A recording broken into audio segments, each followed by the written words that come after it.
My name is Conrad Steiner. I'm a doctor of medicine. Tonight's story has the title, The Wild Intruder. Guardian of birth, healer of the sick, comforter of the aged.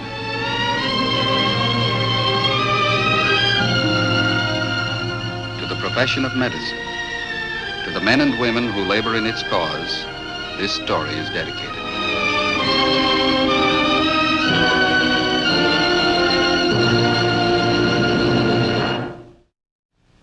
Our presentation tonight, the field of surgery. The object in point, a common glass slide. It contains a specimen of tissue from a human body. The case in point, Jane Agnes Caldwell. She's 22 years old. With the exception of the usual childhood diseases, she's never had a sick day in her life. At the moment, Jane is unmarried, but she's just about to change her status. Or she was until a few hours ago.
Dinner's ready. Smells good. Lamb stew, huh?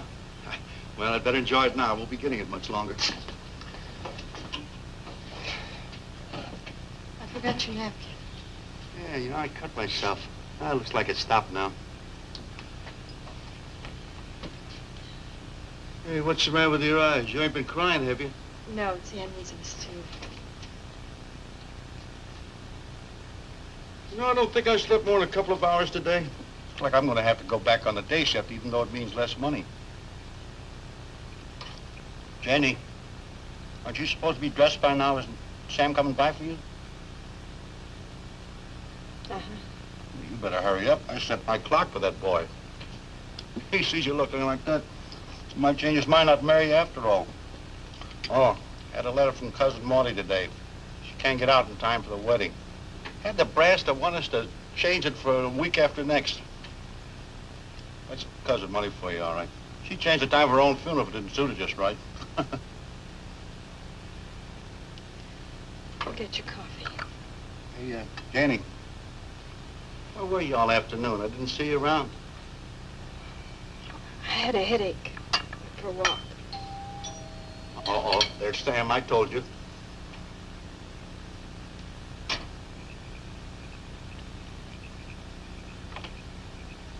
Hi. Hi, Janie. Hi, Mr. Caldwell. Oh, well, look, Janie, if we're going to make the roller derby, we'd better hurry. Special race on tonight. There's bound to be a big crowd. Sam, I'm sorry. I can't make it tonight. You'll have to excuse me. Can't make it. Why not? Well, I just can't make it. That's all there is to it. You'll have to go alone. What's the matter, honey? Don't you feel well? Just cold feet, Sam. Her mother had the same thing. Women. They work their heads off to get a guy to marry them. Comes time for the ceremony, and what happens? They fall apart. Can I talk to you outside for a minute? Sure. I'm gonna get my jacket or I'll miss the bus.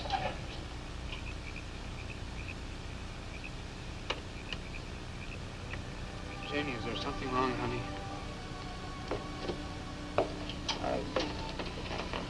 I never saw you like this. I've never been like this before, Sam. There's no sense in putting it off. I may as well tell you now and get it over with. Well, what do you mean? Tell me what? Sam, I can't marry you. I can't ever marry you. What's the matter with you, honey? Did I do something wrong? All right, then what is it? It's nothing to do with you. It's me. You mean you don't love me? Now, will you listen to me, Sam? It's not what you think. I just can't marry anybody. Sam, I'm sick. There's something wrong with me. What do you mean, sick? What's the matter with you?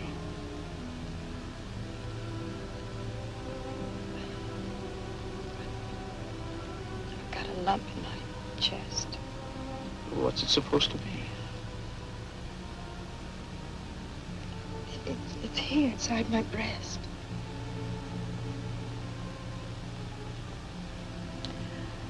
I talked to Angie Sherwood this afternoon.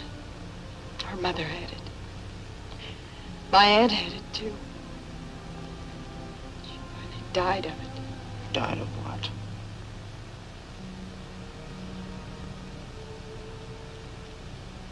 Cancer. Now do you understand, Sam? I've got cancer. Oh, no. It couldn't be not you. It's the same as my aunt. Runs in the family, I guess. Is that what the doctor told you? Doctor to tell me what the trouble is, I know. Look, Janie, you hear a lot about people worrying about this kind of thing, and it means nothing. You've never been sick or anything. It's probably nothing at all. It was. All right, there's only one way to find out about it. You see your doctor. Now, you see him tomorrow. All right?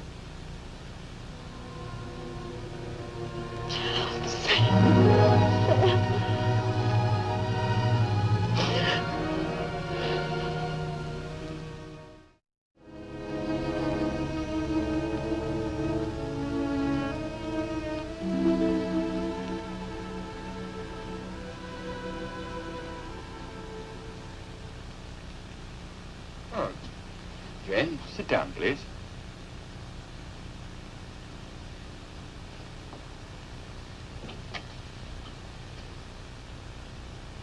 It's cancer, isn't it? Now, you just relax, Jane. Right at the moment, we're not sure of anything, and we can't be until we do a biopsy. You'll have to operate. That's what happened to Angie Sherwood's mother. Now, there's no reason for undue anxiety, Jane. The lump is a warning sign.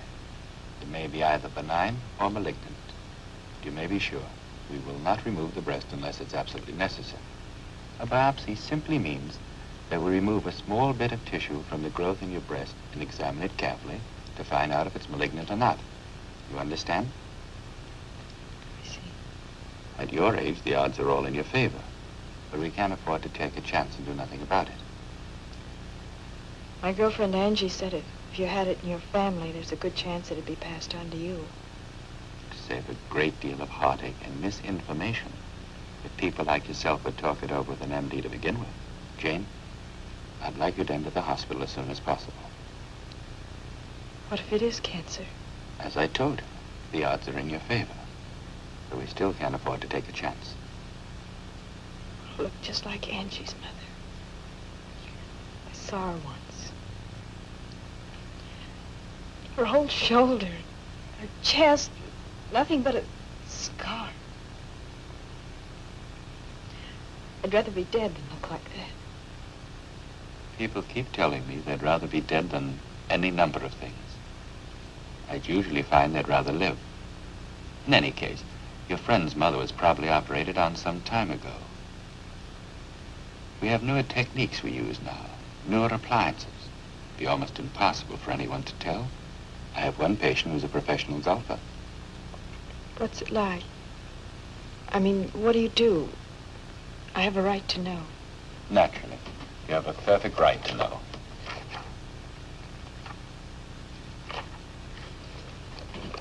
Now, your tumor is located just about here. Now, if it should prove to be malignant after the biopsy, that's the most favorable location for cure. Now, in case of cancer, we do what is called a radical mastectomy. We make the low incision here. But if it's just in the breast, why do you take out so much? Well, for one thing, Jane, carcinoma or cancerous cells usually follow the line of the lymph glands. So to guard against any possible invasion, We remove most of the tissue in the area under suspicion to catch any of those cells which might have gotten out into the lymph nodes. Now, with this technique, if people would come to us soon enough, we can destroy the trouble before it has a chance to get in. Well, now you know the worst that can happen. And I'd like to emphasize, there's still a great chance that your trouble's non-malignant. It's going to be married next week. Then let's get it over as quickly as possible. I'll make arrangements for you to enter the hospital tomorrow, if you wish. You think I could marry him like that? If I had the operation? If you love the boy, I don't see any reason why you shouldn't. Call the hospital, please, and make arrangements for Miss Calwell. I'd like to have her admitted tomorrow.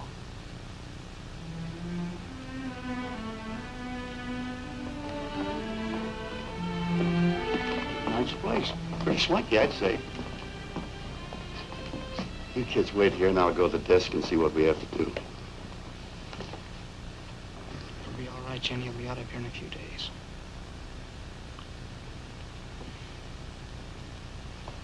We'll be a week late.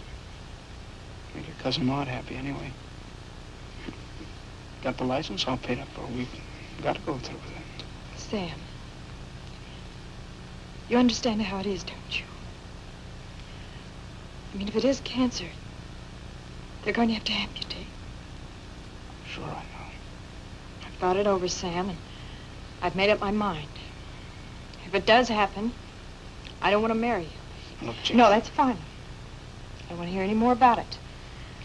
If it happens, I don't want you to even come see me. Do you understand? No, I don't understand. I was scared at first, Jenny, I'll admit it. I'm not scared anymore. Now, how about coming off it? I know it's no picnic, but what are you going to do, hide your head in the sand? You're not the only one mixed up in this, Janie. How about your father? How about me?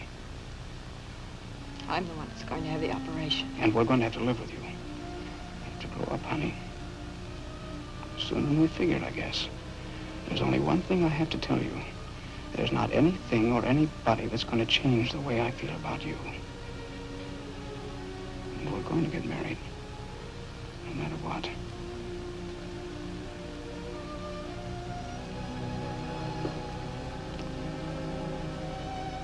Thanks anyway.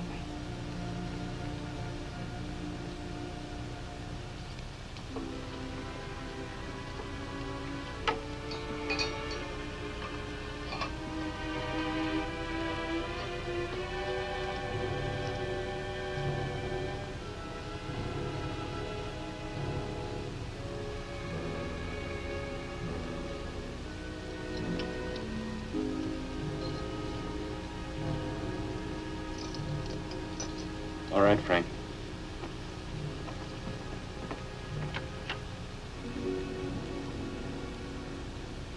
The tissue specimen is brought to the pathology laboratory.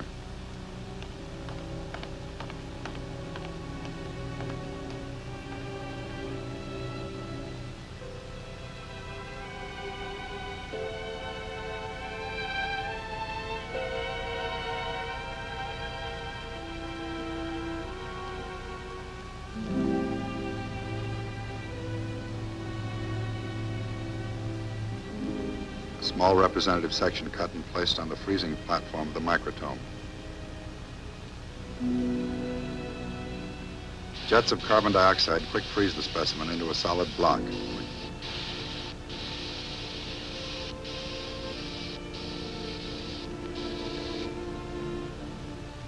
Is shaved by the cutting blade of the microtome into slices only 15 microns in thickness. These microscopic thicknesses are then separated in water. The one chosen is placed on a transparent glass slide, dried and fixed. The water is expressed with absolute alcohol, and the tissue passed through a series of chemical stains, which will render the cell structure visible.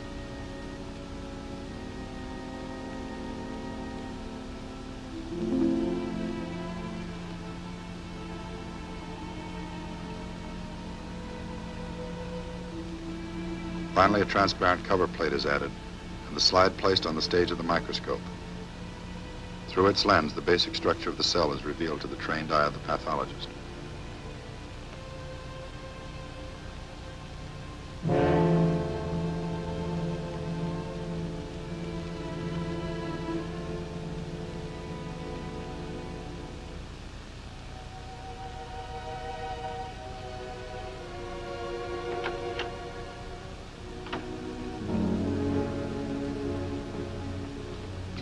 Sorry, George. It's malignant.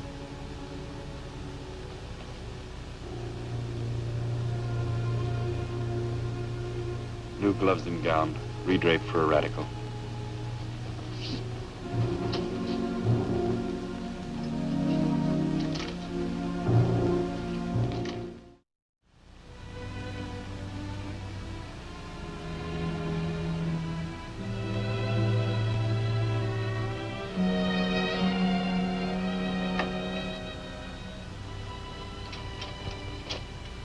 I thought you'd be up, Jane. Have your robe on. Be all ready to go. You've got to get up, Jane. Move around. Get your strength back. Your young man's waiting to see you.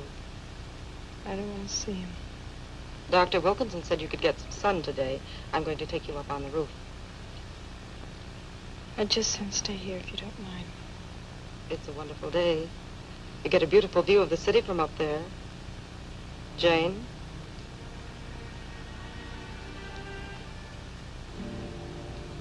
That might not be such a bad idea after all. I've never been up on the roof.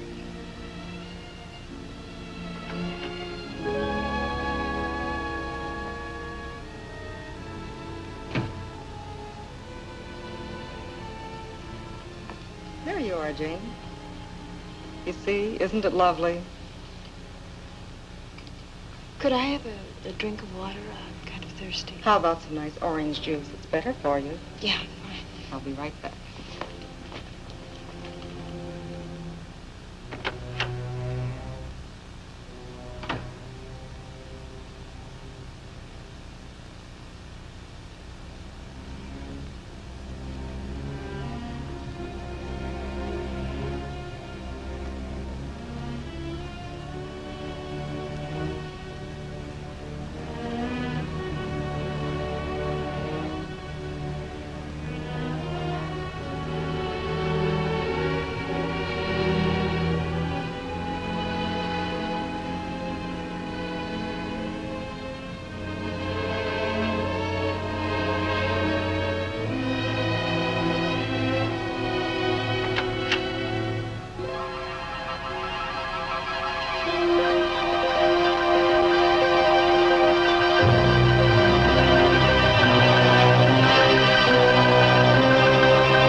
Day we've had this week. Mountains look close enough to reach out and touch, don't they? Why don't you sit down? You look tired.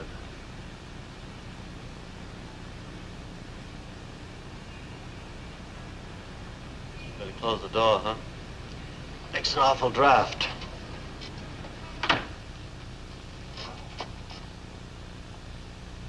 Go ahead, sit down.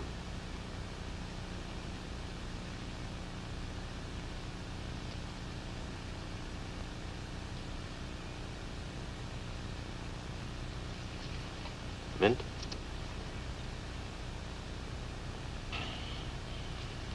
Yep. Real nice day. You married? If you don't feel like talking, just tell me to shut up.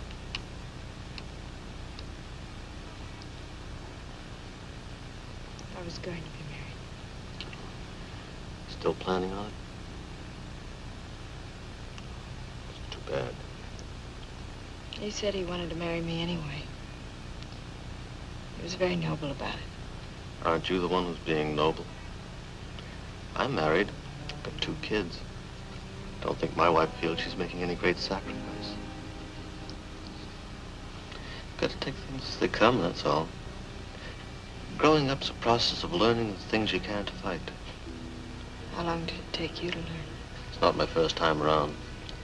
This one's mechanical. Lost it about 2 years ago.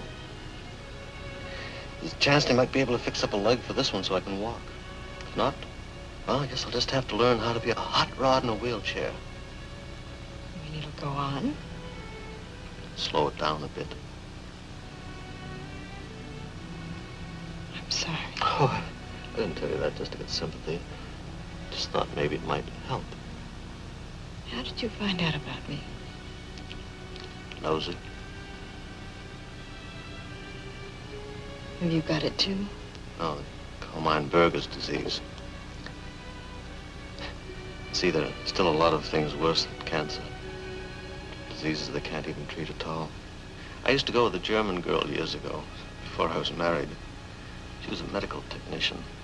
The favorite quotation, Arabian proverb, I guess it was. I wept because I had no shoes. Then I met a man who had no feet. I used to think that was pretty good even when I had both of mine. You've got to make an adjustment that's difficult for a woman, especially a young woman. It's still not the end of the world. You know, a lot of people lead full lives with much worse conditions. It's not so much how life's presented to you as what you do with it once you've got it. Do you follow? I'll take that mint now. Good. Oh, by the way, who's your doctor? Dr. Wilkinson. George Wilkinson? Good man. Seen a lot of his work. Great technique. You sound like a doctor or something. Surgeon. At least I used to be. Research now. Working on this. There's still a chance we might be able to beat it. Interesting race, anyway. Guess you must think I'm pretty much of a coward. No, not especially. A human being's a mixture of everything. Almost everybody has a bit of courage. A lot more than they ever have a chance to use. I don't think you'll have any trouble at all.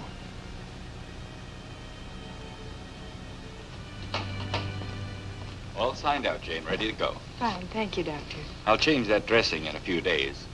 When it's finally removed, I'll want to see you every month. For a while, at least. Well, we're getting married the day after tomorrow, Doctor. And we'd like you to deliver our children for us. I think it's wonderful news about the wedding.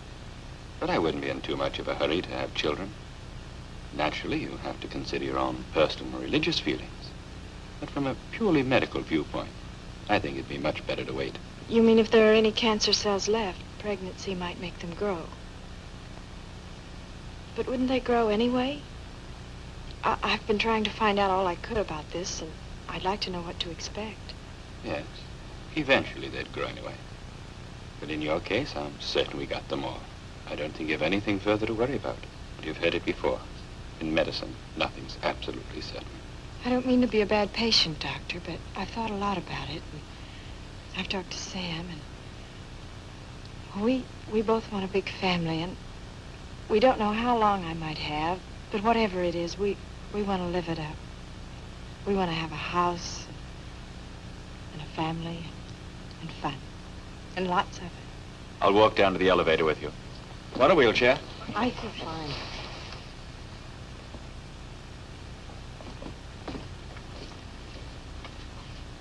If all our patients were like you, everybody'd want to be a doctor. Hey, aren't you gonna wait and say goodbye to me? Hi. Hi, George. So, this is the lucky day, the big day, huh? Yes, this is it. Dr. Kovac, I'd like you to meet Sam. Hello, Doctor. It's a pleasure, Sam. You're a lucky guy. Congratulations. Goodbye. Lots of luck to both of you. Thank you. Say, have you got that memorized? I wept because I had no shoes. And then I met a man who had no feet. Goodbye.